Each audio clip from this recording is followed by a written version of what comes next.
آپ صلی اللہ علیہ وسلم نے ایک موقع پر ارشاد فرمایا کہ میرا دل کرتا ہے کہ کسی دوسرے فرد کو جماعت کے لیے کھڑا کروں، وہ نماز میں امامت کرائے اور میں محلے کا چکر لگاؤں، اور جو لوگ نماز کے وقت اور جماعت کے وقت اپنے گھروں میں بیٹھے ہوئے ہیں ان کے گھروں کو میں آگ لگا دوں۔ یہ ہمارے بہت مقتدر محدثین نے اس حدیث کو روایت کیا ہے کہ جو جماعت کے وقت، جو نماز کے وقت جو ہے وہ گھر میں بیٹھے ہوئے ہیں، ان کے گھروں کو میں آگ لگا دوں۔ پھر مجھے خیال آتا ہے کہ ان گھروں میں چھوٹے بچے ہیں جو بلوغت کی عمر پر نہیں پہنچے، ان پر نماز فرض نہیں ہے، اور انہی گھروں میں بچیاں اور خواتین ہیں، تو اس خیال کی وجہ سے میں رک جاتا ہوں۔ اب ایک طرف آپ صلی اللہ علیہ وآلہ وسلم کو یہ حکم ارشاد فرمایا گیا کہ آپ ان کے لیے نرم خو رہیں، فَبِمَا رَحْمَةٍ مِّنَ اللَّهِ لِنْتَ لَهُمْ، کہ یہ اللہ کی رحمت ہے کہ آپ ان کے ساتھ نرم خو ہیں، یعنی خود اللہ نے فرمایا کہ آپ ان کے ساتھ نرم خو ہیں۔ اور دوسرے مقام پر فرمایا وَمَا أَرْسَلْنَاكَ إِلَّا رَحْمَةً لِّلْعَالَمِينَ، کہ ہم نے جہان والوں کے لیے آپ کو رحمت بنا کے بھیجا ہے۔ وہی رسول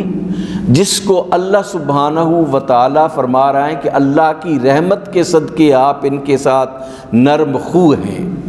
وہی رسول جس کو اللہ نے یہ ٹائٹل عطا فرمایا کہ آپ جہان والوں کے لیے رحمت ہیں،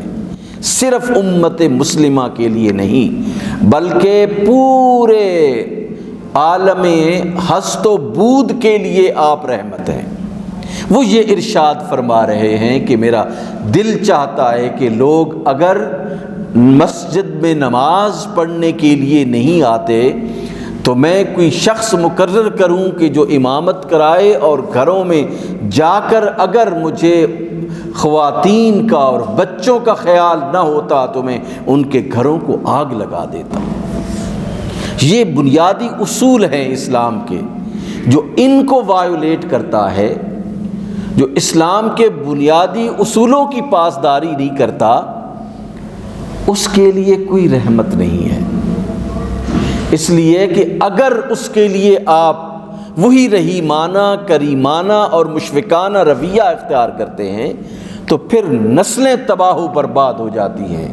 پھر روایات ختم ہو جاتی ہیں۔ آپ کی روایات کے زندہ رہنے سے یاد رکھیے قومیں زندہ رہتی ہیں۔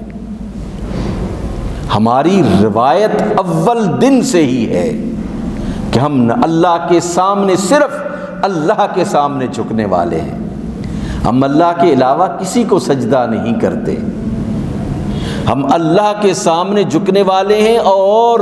ایک دن اور رات میں 5 وقت اللہ کے سامنے جھکنے والے، یہ سب سے بڑی روایت ہے اس دین کی۔